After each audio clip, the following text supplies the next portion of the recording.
We're live. I didn't mean to start it yet. I got to start the countdown.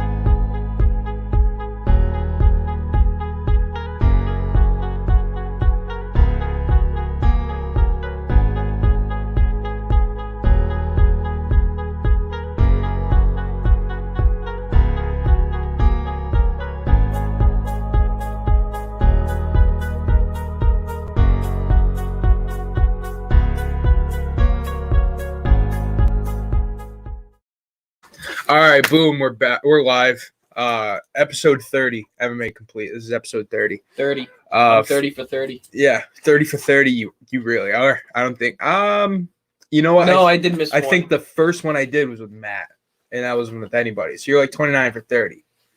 It's like 98. That's like 96%. I got a couple in the football department too. So. Right, yeah. Okay. So thank everybody for joining us. It is, the fuck is it today? It's February 4th, 2021. We're now 11 days removed from the Conor McGregor pay-per-view. Fucking February. And we're only 9 days out from the next pay-per-view.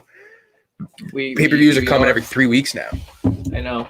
It's kind of crazy. It is. It's 3 weeks. Every 3 weeks we got pay-per-views. You got it's gonna be nice. You got 213 coming up, 258 Usman versus Burns headlines.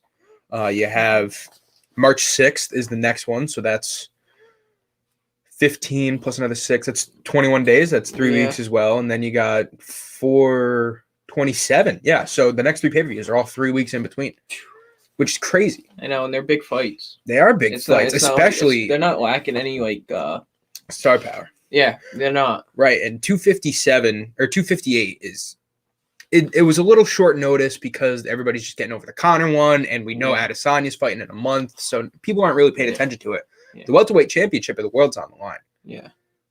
One of the biggest belts in the UFC, arguably top 3 divisions in the UFC. Yeah. Kamaru Usman's top 4 best fighters in the UFC right now. Yeah, he is. You know, we don't know much about Gilbert Burns, and that's kind of. Want me to name out the cards that are coming up real quick?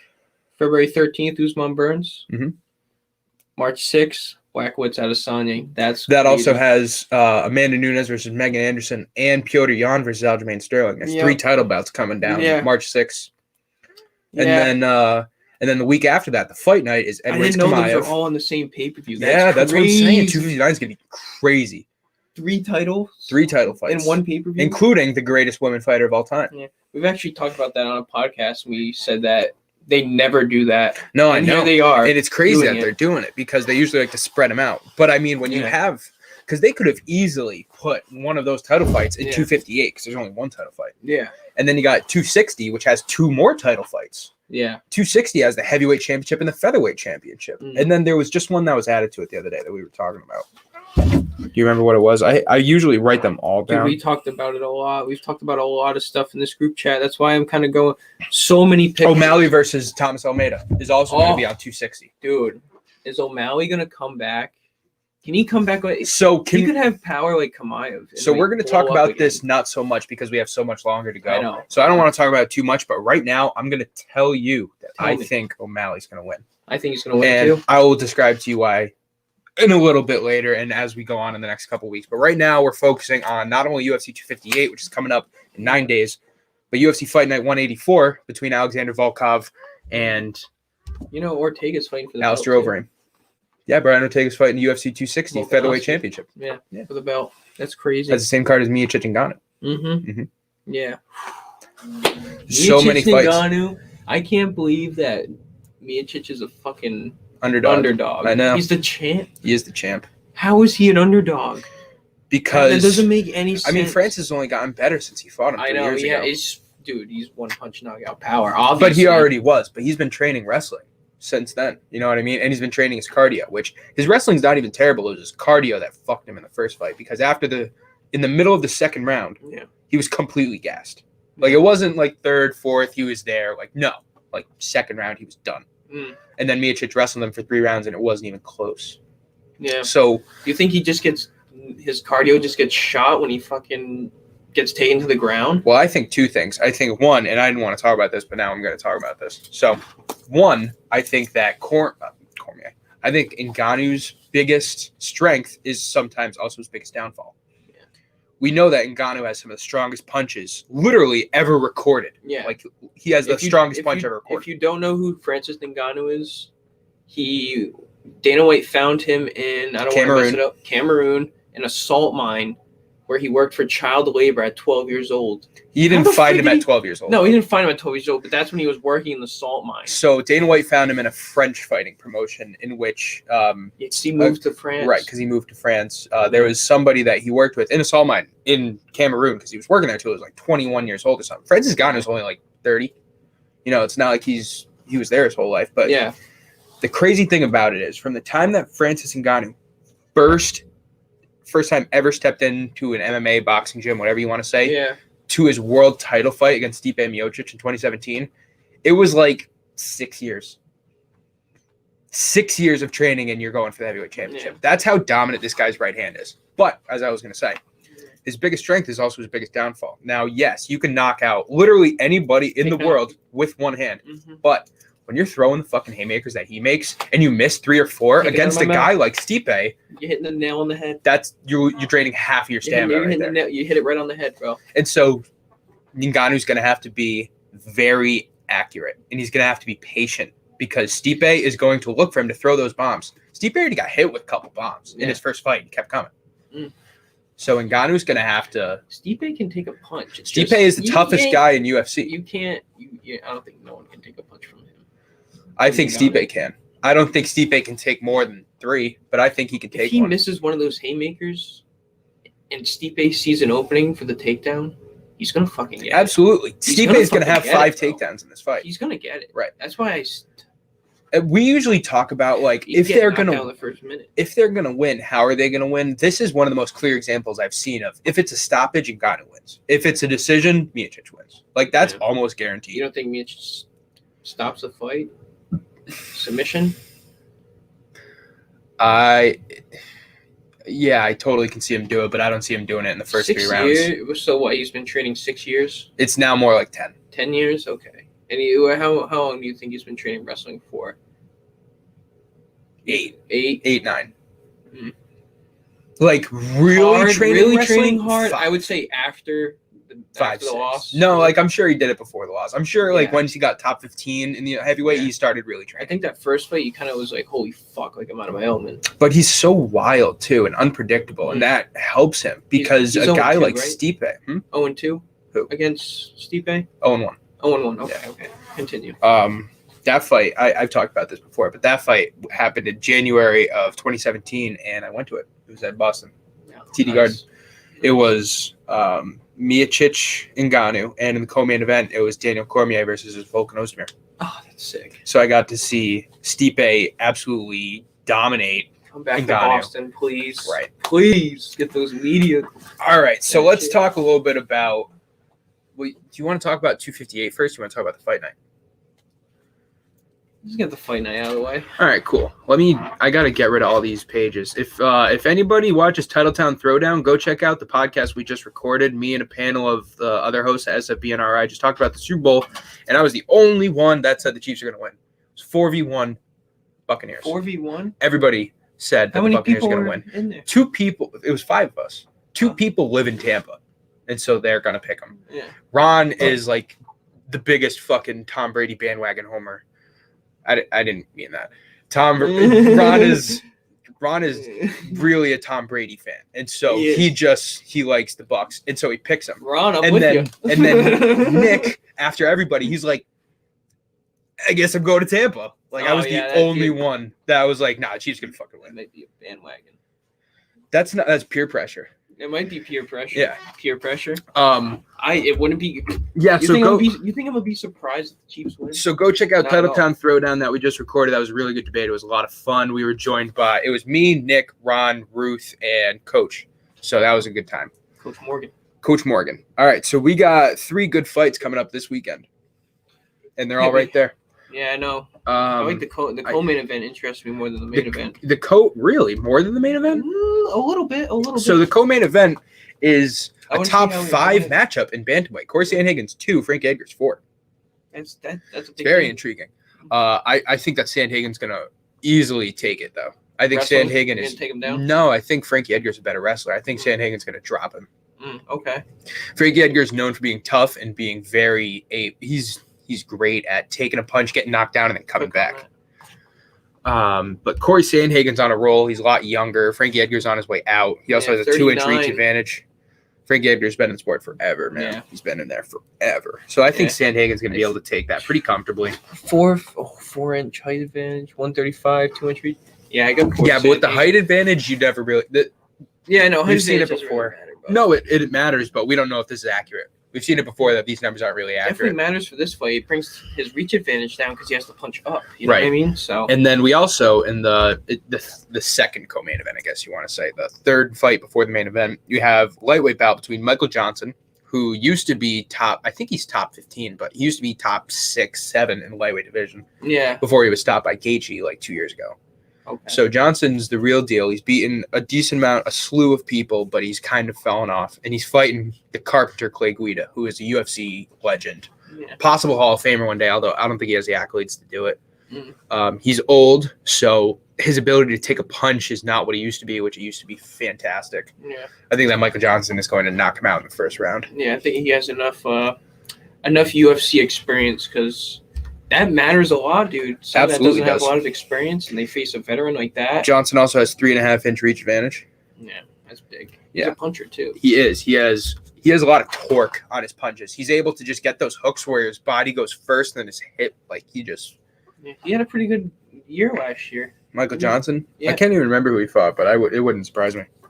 And then the main event, we got Alistair Overeem versus Alexander Volkov. This fight really intrigues me. Volkov is much taller than Overeem. It's like a 4-inch height advantage, but the reach is even, which is something that Volkov probably is never used to because he's probably used to having the reach advantage almost every time he fights. Yeah, I got Overeem. I'm just going to say it straight out front. I really got Overeem. I don't know, man.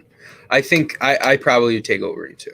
I'd probably take Overeem too. But Overeem has been knocked out like 3 times in the last 3 years. And he hasn't got knocked out. Matter. In his last 2 fights, he hasn't got knocked out. And one of the fights he did get knocked out is by Francis Ngannou. But Overeem is like he's 40 now. Volkov's 32. Volkov's on the rise. Overeem's kind of on his last push for a title shot. Like it could go either way. And honestly, I see it going to a decision. But it's a 5-round. That's heavyweight. I don't think it goes to a decision. I think it does. And then I think in the 4th and 5th round, you're going to see a lot of clinch work from Overeem because he's a Muay Thai specialist. He came into Pride like 15 years ago being like the best Muay Thai fighter in the world. Yeah. And then I think he just clinches him up, holds him down, and that's how he wins the championship rounds. They're going to be gassed. Yeah, I think they are. And I would say Overeem gasses out before Volkov, honestly. But that's just me. Maybe. Age in that. Age is a big factor. Especially with cardio. Obviously, I mean, Overeem is going to be at the best shape possible. You can say that for sure because he's been fighting for literally like 23 years. Yeah. So, I think that Overeem, I think he's going to win. Yeah. I don't think it's going to be pretty. I think this is going to be a fight a lot of people forget, and I don't think it's going to be a fight that either guy really benefits from. Yeah. Obviously, the winner's going to benefit more than the loser in the fact that they're going to move up. They're going to crack the top 5 because this is like 6 versus 8. Yeah. So you're going to crack the top 5. Overeem wants his top 5, dude. Yeah, but who you fight when you get there, man? The heavyweight division is not stacked by any means, but the top 5 is stacked. Yeah, Curtis Blades is going to fuck up either one of these guys, whoever he fights. Derek Lewis, you got a shot. Derek Lewis probably going to knock out anybody. Derek Lewis, that's a good fight. And then you have... and I think he wins that fight. And by the way, we have in the week after UFC 258, we have Curtis Blades versus Derek Lewis. We haven't even really talked about that because we've talked about it before it got canceled in December. Yeah. And we said that Curtis Blades is going to mop the floor with Derek Lewis. He's going to take him down 17 times, and it's not even going to be clear. You think it takes so long for people to make it to the top 5 in the heavyweight division because you literally have to face every single guy, you know what I mean? Because every guy has a potential to knock you out. You can't just skip from 3 to 4, or you can't skip positions.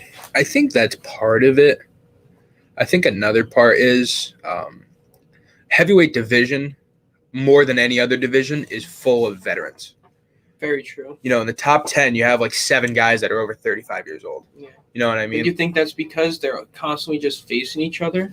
I think it's like because look at Ngannou and Miocic. They keep facing each other again. I think it's because heavyweights more than anyone else have great durability. You know, they get knocked out a lot, but they don't have a lot of.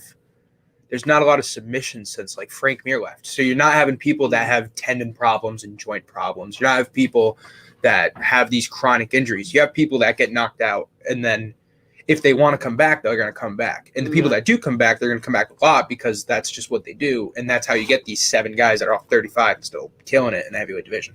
It's how you have the Junior Dos Santos, the Alistair Overeems. Yeah. It's how you have the Derek Lewis's. That's how you have the fucking Stipe Miocic's. Like, it's all the same thing. It's all badasses getting knocked down and coming back. And then when you have a guy like the biggest up-and-comer, besides Ngannou, because Ngannou's kind of still an up-and-comer because he hasn't really got his belt, but the biggest up-and-comer in the heavyweight division is Cyril Gane. Yeah. You can say Jairzinho Rozenstruik is up there, and that fight will be happening for... What about that guy that beat Greg Hardy? That guy was pretty good. He was fast. Marcin Tybura? Maybe. Tybura is good. He just fought again, and he won. Tybura he's been there for the last 3 years. Like, he's been a top 10 kind of swing guy, and he really deserves a shot to face one of these top guys. He just broke top 10. Right. Yeah. Greg Hardy, man, that's a fucking. I rewatched that fight. I think he broke his hand. I think maybe. Dude, he's not able to wrestle at all. Like, literally, it looked like if Francis Ngannou against Miocic. Like, Marcin Tybura took him down, and it wasn't close. Within 2 minutes, he was in mount, and he ground and pounded him, and he knocked him out. Defensive tackle, or what is he? He was a defensive end for the Cowboys. Defensive end, yeah. He's a great boxer. He's really good on his feet. Yeah. Bring him to the ground. That's it. Yeah. Oh no, absolutely, he's really good. He's really good with his hands. Right. I'm not gonna front him on that, but. All right. So who you got? You got Overeem? I got Overeem. I'm not changing. Yeah, I got Overeem too. Okay. All right. So let's get right into UFC 258. We will be live streaming UFC 258. I don't think we're gonna start that till like 10:30 though. So that's gonna be a quick one. Yeah, we can run a quick commercial. So let's promote. Brought to you by SFBNRI. Check out all SFBNRI platforms: YouTube, Twitter, Periscope, Twitch, LinkedIn, Facebook. Check out the MMA Complete podcast YouTube channel along with the MMA Complete podcast Twitter. We're gonna run a quick break. We will be right back to talk about UFC 258.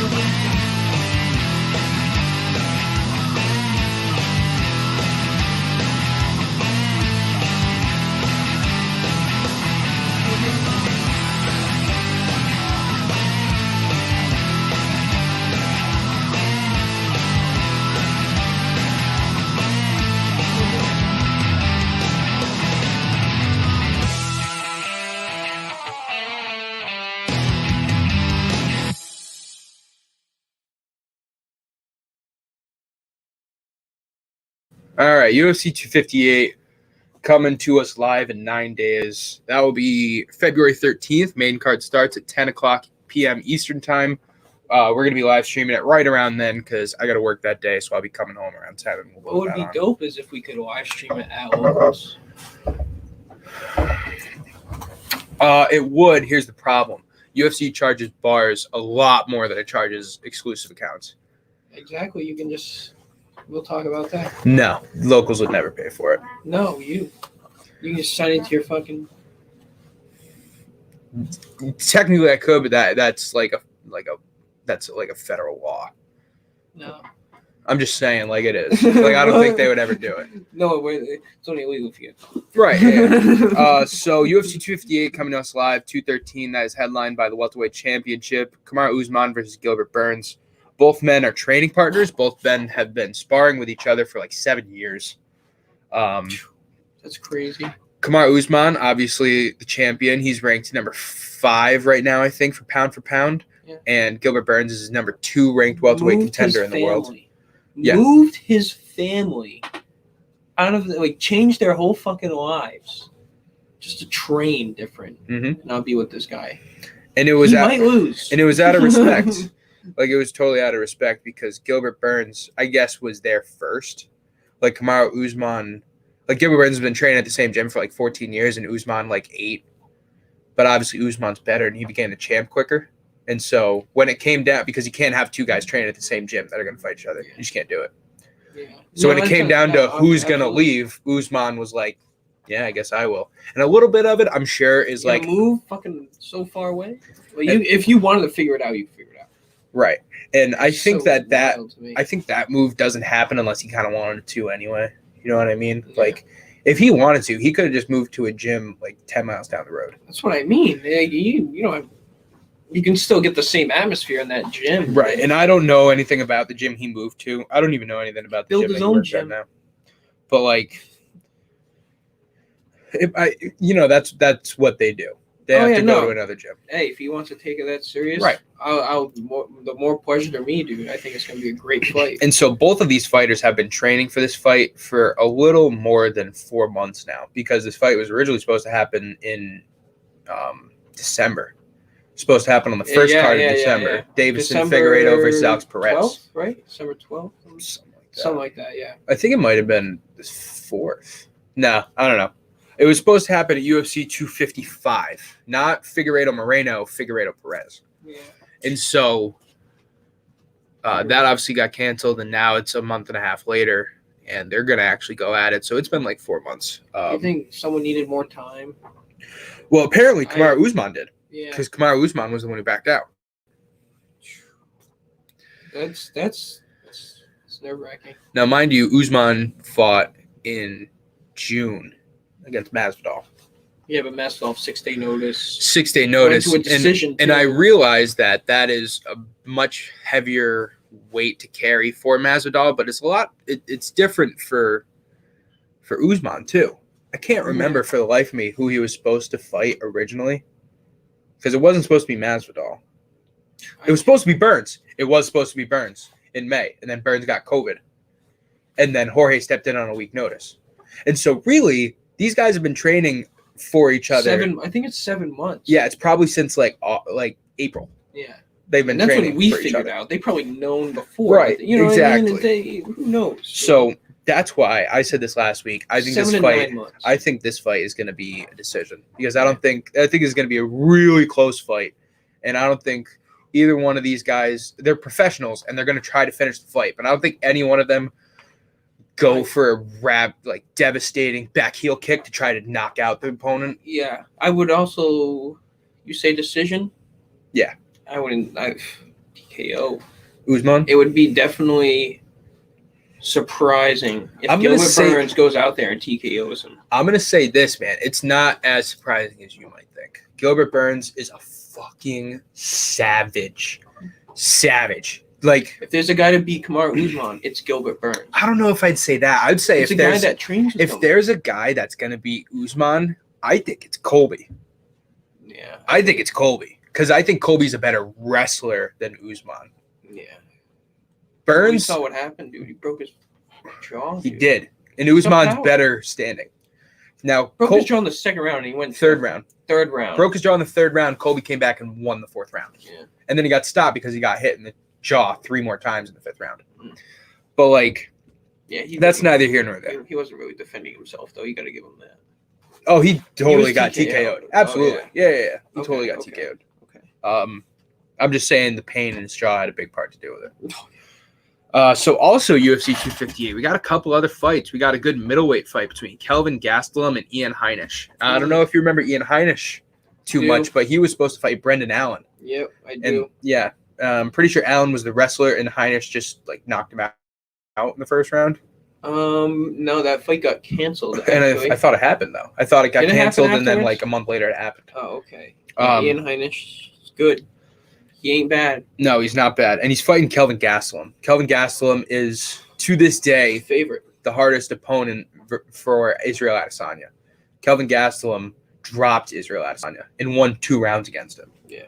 So Kelvin Gastelum, no slouch. Kelvin Gastelum's also short. He's like 5'7", 5'8". Shout out Mark. He picked Ian Heinisch. Shout out Mark. Yeah, shout out Mark and Dylan. Dylan said he might come through. Probably not. Yeah. But yeah, shout out them. They'll be back next week, and they'll be back for the pay-per-view and all that stuff. Yeah, hopefully we will be live streaming that. I would love to do it in Dylan's basement. Yeah, that'd be cool. I have no problem with it.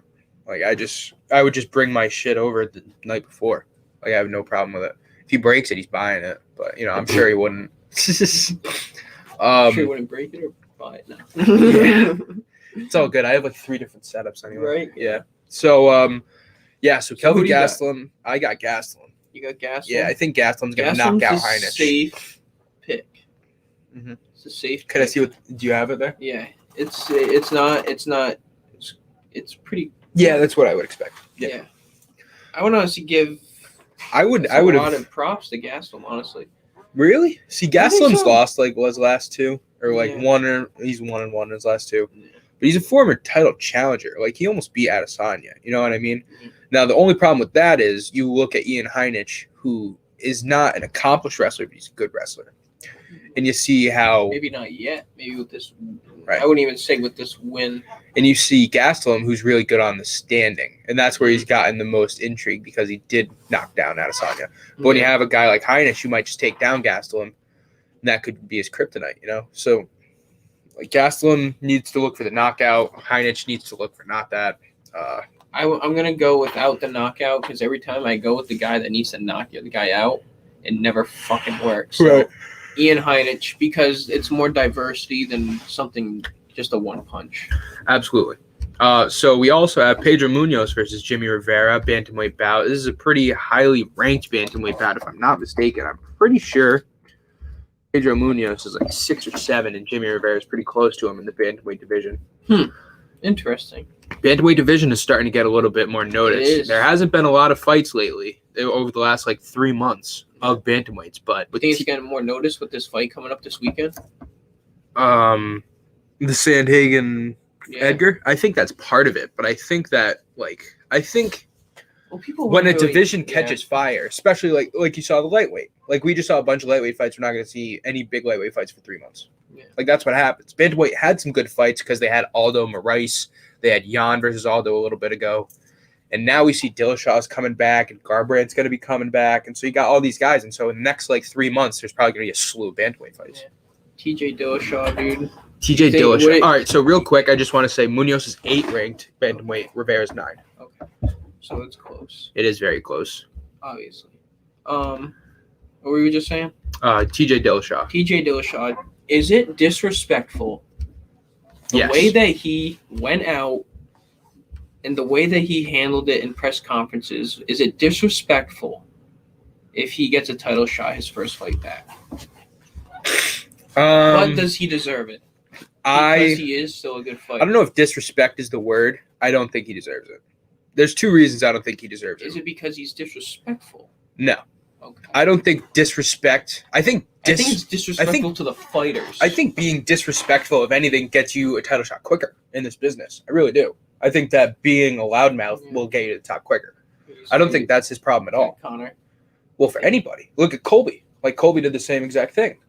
Yeah. Colby was nothing, and then he started talking about Trump and wearing suits and wearing the MAGA hat, and then he got a title shot in like 3 months. He deserved it, but he wouldn't have got it without all that shit. You think so? Yeah, I do. I don't know if I don't And it wasn't really 3 months; it was more like 8, 9 months. But anyway, to answer your question, I don't think TJ Dillashaw gets a title shot. He hasn't fought in 2 years. That's one. Number 2, he got knocked out to lose his title the last time he fought.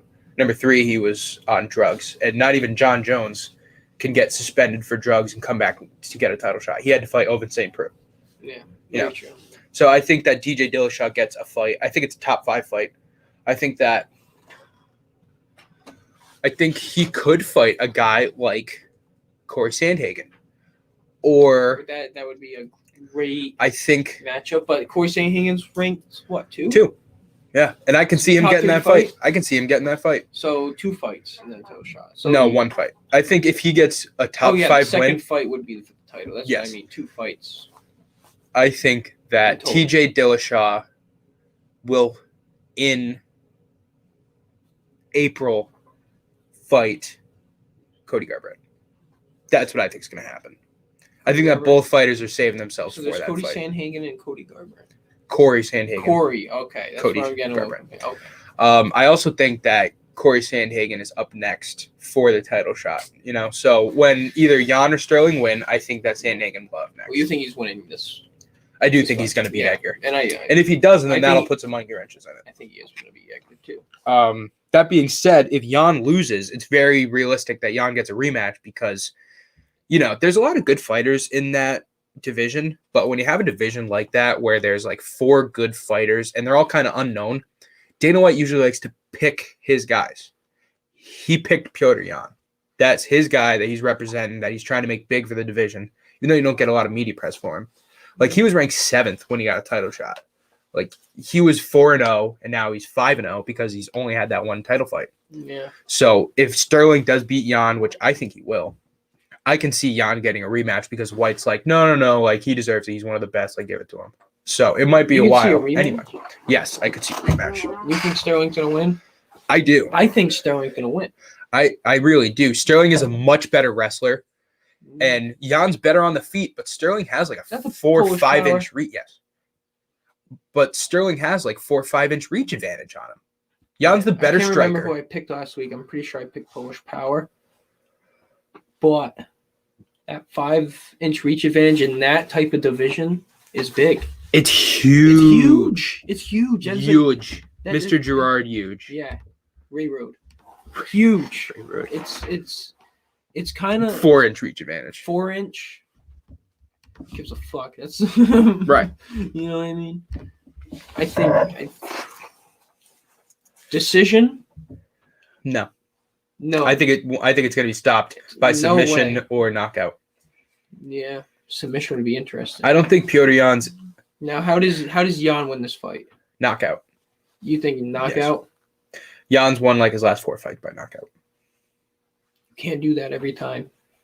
You can't do that every. Well, you can't.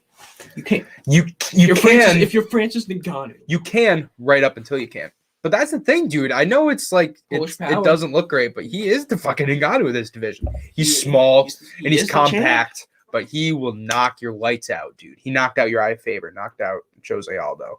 He knocked out Thomas Almeida. Look at Michael Chandler, dude. Compact, 5'7", ton of power. Right. Good wrestling. Khabib. Watch out. Yeah, watch out. I feel like this is the one podcast that we cannot talk about the lightweight and get away with it because I don't see anything coming up with the lightweight division. Nah, it's kind of like it's not dead. There's a whole bunch. It's not dead by any means, right?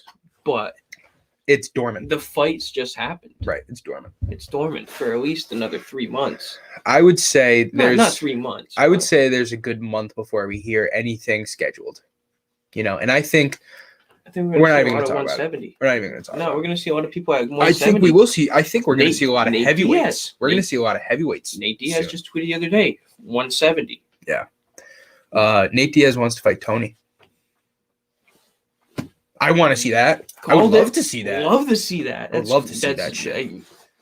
I'd love to see that. That is a great matchup. I think Nate can go on the ground. I'm pretty sure Dana said something about Nate Diaz and Dan Hooker is what he's looking at, which I wouldn't mind that either. Nate Diaz all day.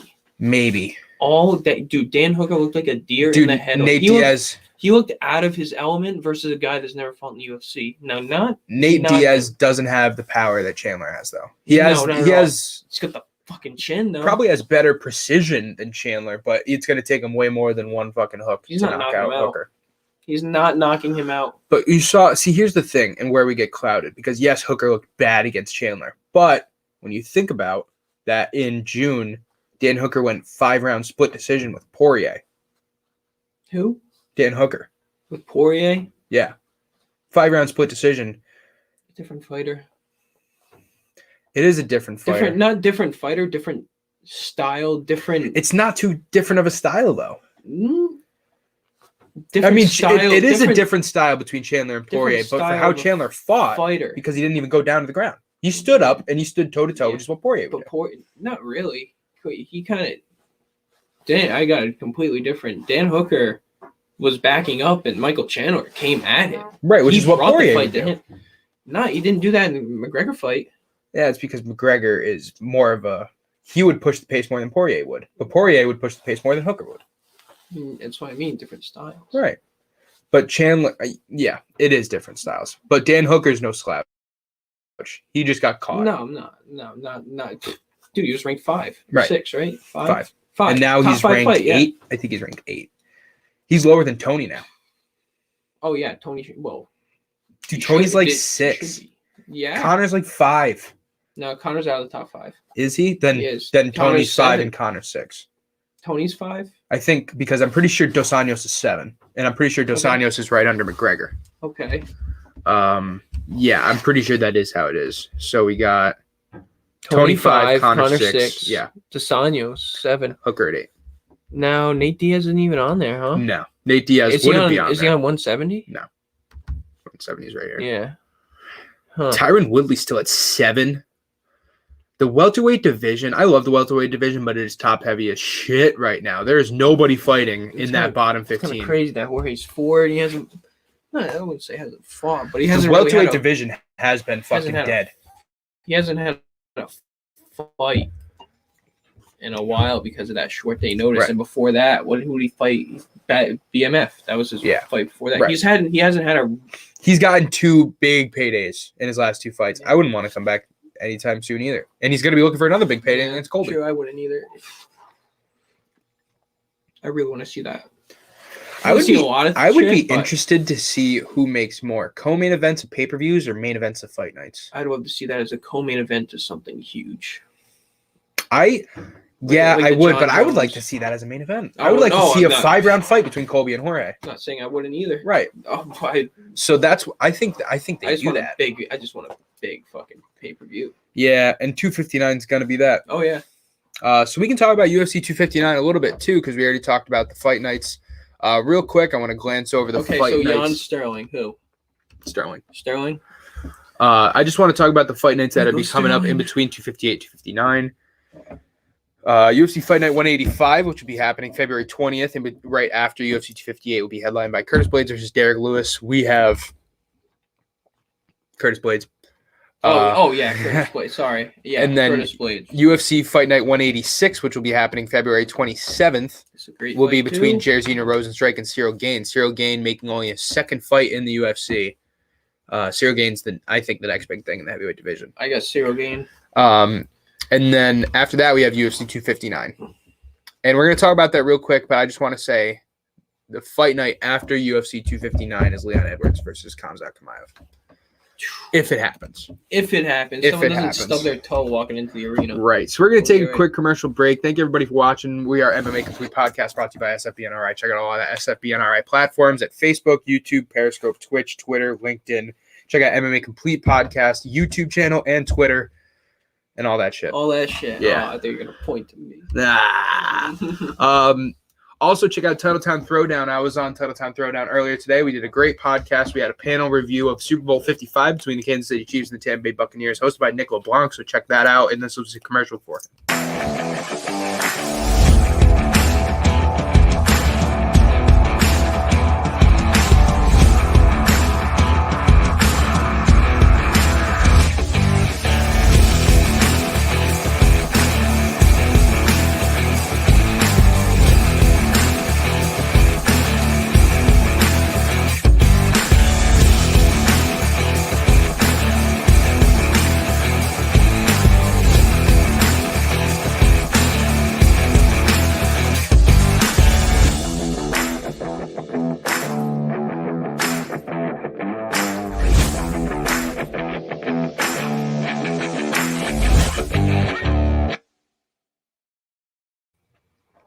Boom, we're live. Boom. UFC 258. We already talked about UFC 257, and we got like 10 minutes left, so we're going to talk about UFC 258 a little bit. UFC 258 will be coming to us live March 6th, and it will be the 3rd pay-per-view of 2021. That fight card will have 3 title fights in it. Not only that, but it will have 3 premier actually, it's not premier champs, but it has 2 premier champions fighting, and obviously another title fight that is just as important, but it just doesn't have the name value that someone who's not a diehard fan like us would know. So the fight that doesn't have as much popularity that we've already talked about is Petr Yan versus Aljamain Sterling for the bantamweight title of the world. Yeah, we just talked about that. We think that Aljamain Sterling will win. I think it's because his reach advantage will be able to keep him away from Yan on the ground, and then when he takes him down, it's going to be Sterling's fight all the way. Yeah, I think Yeah, I think Sterling, but I think the way Jan wins, because I got to say something about Jan, that Polish power, and because he doesn't have that reach advantage, if he rushes into him and he backs him up against the cage. Yeah, if Jan lands a good uppercut on Sterling, it would be an easy TKO, you know what I mean? So anything could happen, but I'm going to go with the reach advantage. In the next fight, I'm curious to see who the champ has to be the favorite. In the next fight it may even be quicker, but it's headlined by one of the most popular UFC fighters to ever walk into the octagon, and that is Amanda Nunes. Amanda Nunes, the greatest women's mixed martial artist fighter ever to be seen in the UFC. Pretty even, too. Sorry. She will be fighting Megan Anderson. Megan Anderson is an up-and-comer who has spent time in Bellator and Strikeforce. She's not particularly high-ranked. She's getting this fight mostly because she's won 2 in a row, and Amanda Nunes hasn't fought her. And Amanda Nunes has fought just about anybody she has, so at any time there's someone with a little bit of momentum, they're going to throw it out there because they have to give her someone new. Yeah, it's kind of sucks for that division because it's it's pretty much stalemated until she retires. Right. But and Amanda Nunes has been talking about retiring, so there's a chance that this will be her last fight. I don't believe it. Well, yeah. I wouldn't doubt it. She's probably getting bored. Oh, 100%, dude. It's like, okay, I gotta fight this girl this week, and I'm gonna kick her ass. Yeah. Every time, and maybe knock out. She hasn't lost in 9 years. That's boring. It gets boring winning all the time.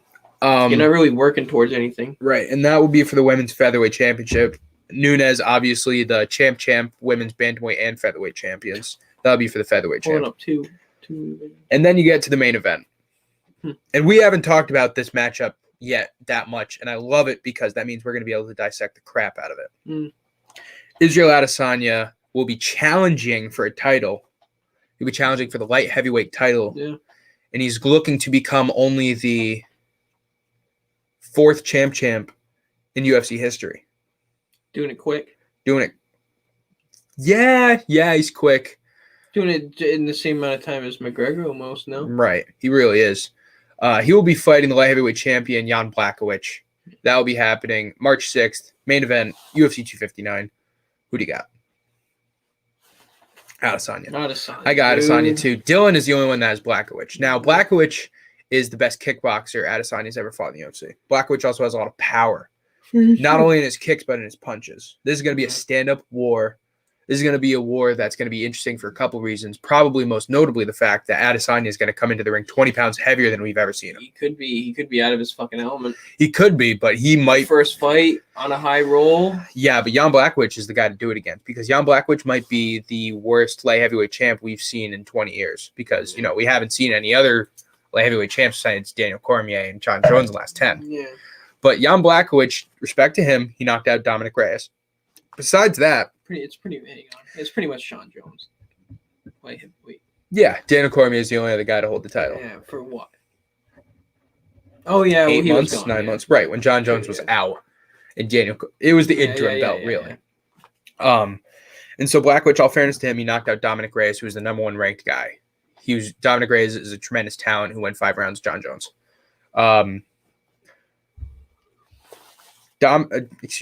Blachowicz is 39 years old. Jan Blachowicz had his first ever title fight in that fight, and he knocked out Reyes. Yeah.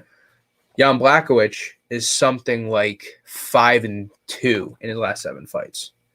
Before that, he was like 10-5. Like, he doesn't have a tremendous record or anything like that. He's not a heater. But he's the guy right now. And Adesanya was like, well, I guess I'll take my shot. And we could say a bunch of things about how Adesanya should have stayed at home and defended his belt against Whitaker, which is what I think he should have done. See how many else Whitakers have? We can also say how we haven't even mentioned the biggest victim in all this, who probably is Glover Teixeira.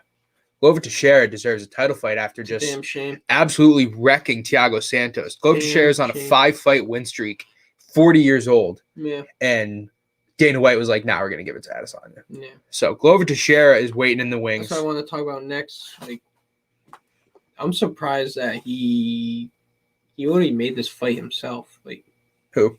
Adesanya. Yeah, Adesanya absolutely did. You know, Adesanya is... Like, John Jones is doing the same thing, but... So, been in the league for so there are guys champion. that are technically in the UFC who aren't really in it right now. So we have to group them in a different category. So we're going to say for the people that are actually active in the UFC, we're going to say people that have fought 3 times in the last 2 years. Yeah. Adesanya is the most popular. I think he's the most popular guy in the UFC right now. Other than Conor? Well, Conor's fought twice in the last 2 years. Yeah. But right. Well, that's what I mean. Maybe? No. Well, he's a hype train. Adesanya is more popular. No, I know. Adesanya's more popular. And then you have the guys like John Jones, like Conor McGregor, Khabib, GSP, Gaethje. Like the big Gaethje's another example. Like the big guys that are hugely popular, but they're not as active. No, I wouldn't say. I wouldn't throw Tony up there. So Adesanya is the biggest active, popular guy in the UFC, and so what that guy wants, he gets. And that's why the fight was made. And that's why John Jones is going to fight the champ. Yes. Whoever wins versus Stipe Ngannou. Yes, that is another thing. We talked about that last week. But UFC 260, which will be happening March 27th, that the winner of that will be fighting John Jones at some point in 2021. Can't wait, man. You think it could be? No. Yeah, no, 2021. Yeah, it could be 2022. I'm thinking it's like September, maybe October of 2021. Dude, John Jones has wasted so many years, man. He's wasted so many years, almost half a decade, dude. Well, John Jones last fought it's almost a year. Yeah, but I'm just saying if it goes until 2022, be like, bro, this guy's lost so much time in fighting from leaving a division. Right, but he has getting caught twice. But he can do whatever he wants. Suspended. I know, but I mean, he could have made more money, but he's made a lot of fucking money. A lot of money, better record, a lot better. Made a lot of money. I know, and he's got a lot of title defenses too. Imagine if he didn't. Most title defenses in he might be tied with GSP. No, he's got one more. Does he? Or okay. A couple more than GSP. I don't think it's a couple, but it might be one because I'm pretty sure last time I checked it was 14-14, but that might have been before the Reyes title fight. I think if 20 is just a number, man. It's like John Jones is 26-1. Technically, 26-1-0-1. If he goes up to heavyweight and runs that division, dude.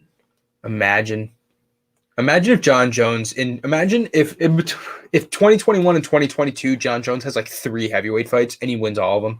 He beats Stipe and then he beats Blades and then he beats Ngannou. And you're just like, what?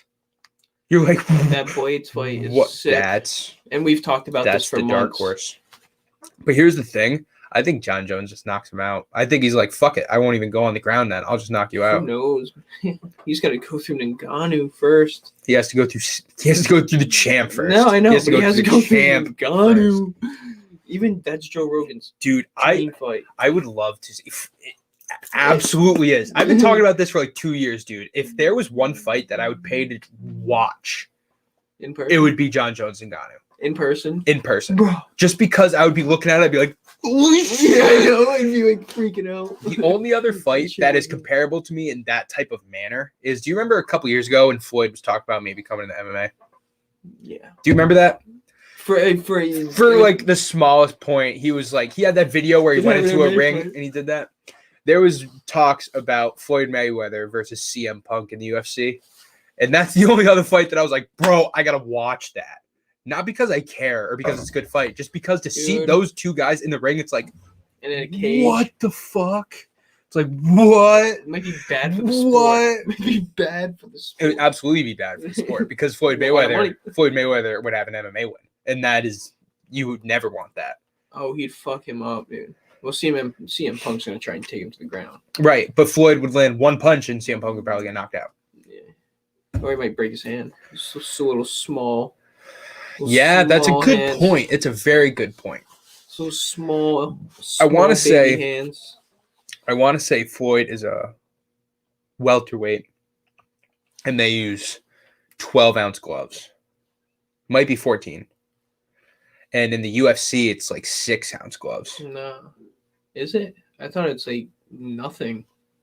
Well, I thought it was like it's like half of what he would use. That's basically I thought it was nothing. like 2 ounce. I don't think it's 2. No, that would basically be like a napkin. They have a little bit of covering. It's only to protect the knuckles, but it's a little bit of covering. I don't know, to be honest with you. 2 ounce gloves, that would literally be like a napkin. No. But anyway, sorry. But anyway, John Jones versus Francis Ngannou is the fight that I would love to watch.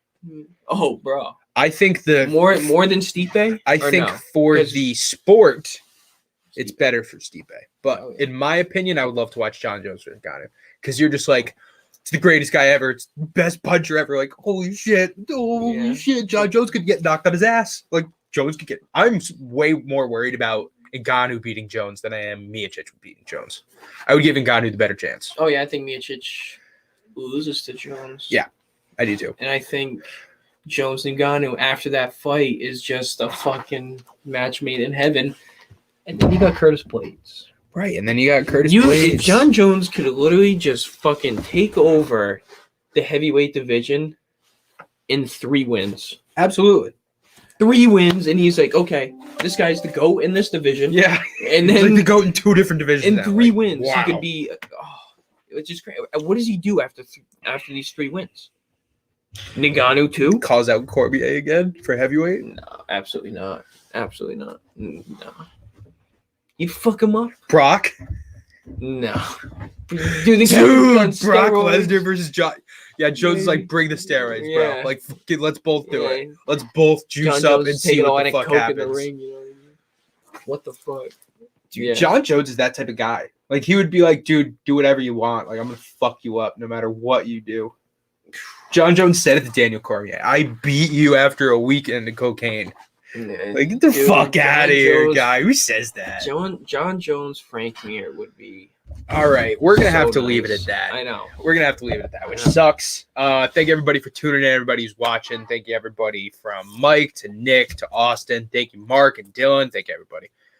We will be live next Thursday, which will be February 11th for our final podcast before UFC 258. We'll also be live streaming UFC 258. We're going to be doing that around 10 p.m., so come check that out at MMA Complete Podcast, YouTube channel, and all SFB NRI platforms. For me and Austin, we're out of here.